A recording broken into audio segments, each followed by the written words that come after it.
GB News have done a most extraordinary series of programmes where, first of all, they're talking about net migration and legal migration, and how Liz Truss was offered a deal to get that down, and she rejected that. Of course, she rejected it because it makes no sense to cut legal migration.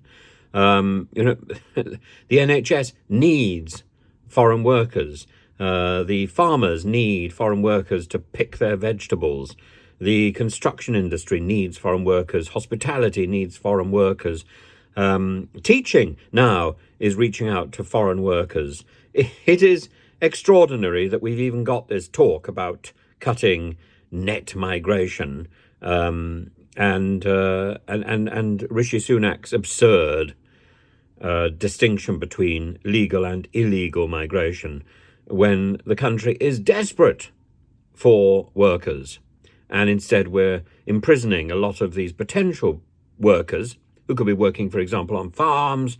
We're imprisoning them in hotels and bleating about how much it's costing us. This is madness. Anyway, look at this video here, because the GB News have also come across a fiddle, and they articulate it quite well, actually.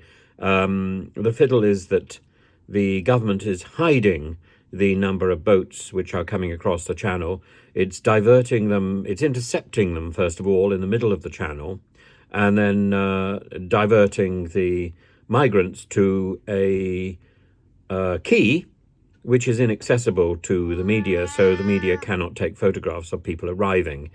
And there was one boat that got through and almost reached the Dover beaches, and the only way that the media could pick up images of that is from the White Cliffs of Dover, which GB News duly did.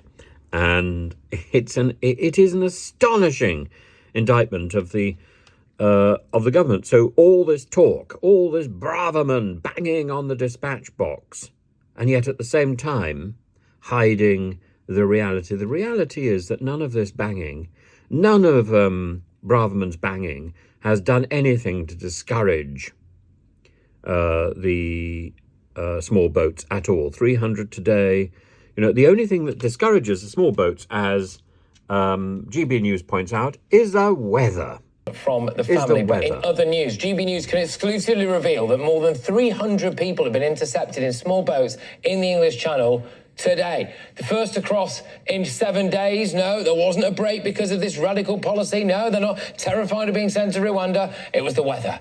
One of the boats intercepted at around 8 a.m. had almost made it to Dover Harbour before a border force catamaran was able to intervene. I imagine we should have probably just given them the satisfaction of having made the entire trip themselves. They might have been a bit gutted about getting some help over the finish line. But with an improvement in weather conditions today, UK authorities are braced for the possibility of more not-so-small boats attempting to cross the Channel in the hours ahead. I am joined by our Home and Security Editor, Mark White. Yes, so an astonishing number of people already today. Yeah, our Kent producer, who's out there every day looking for the boats, saw them coming across today as we had a break in the weather. We've had 7 days of southwesterly winds of around about 20 knots, which have made it pretty much impassable. But I think what stood out for him was not just the fact that they were coming across again, but that one boat almost made it to the Dover coast. We can show you some images of an interception. Those are the wrong pictures. It's the interception pictures.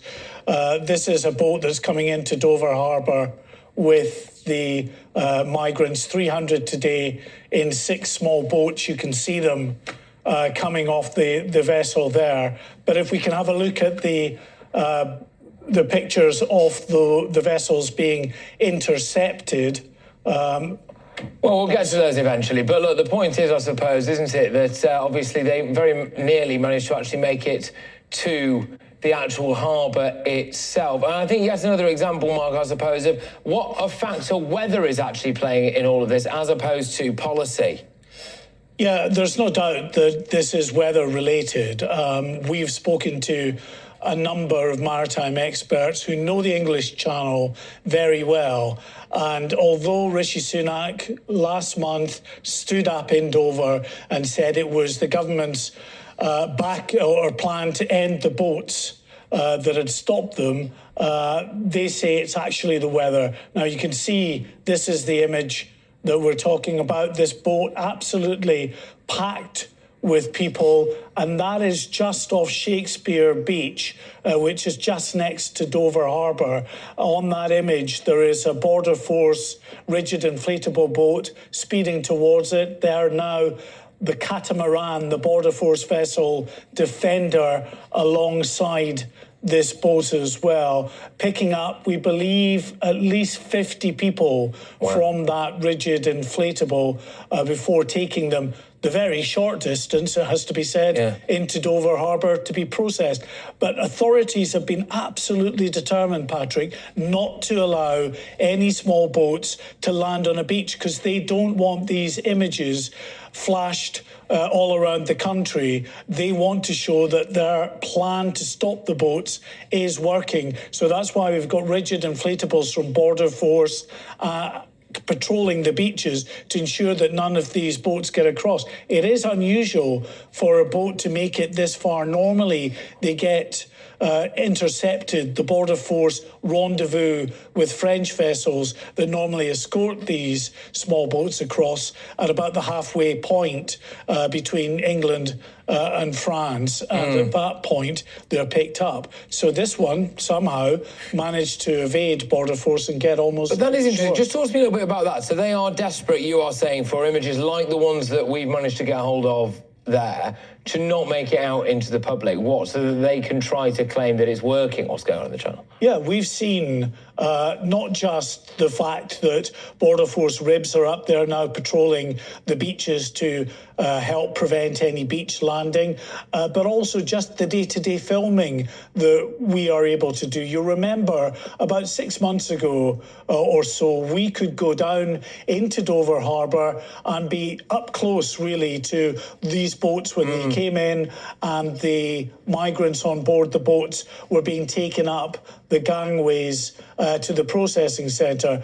But they moved to a new processing centre conveniently in another quay that is not accessible to the media, so you can't get in there to get shots of it. So these shots are taken from the cliff tops, the White Cliffs of Dover, because it's the only place that now the press can get shots of these boats coming in. There is no doubt the authorities don't want us to see this.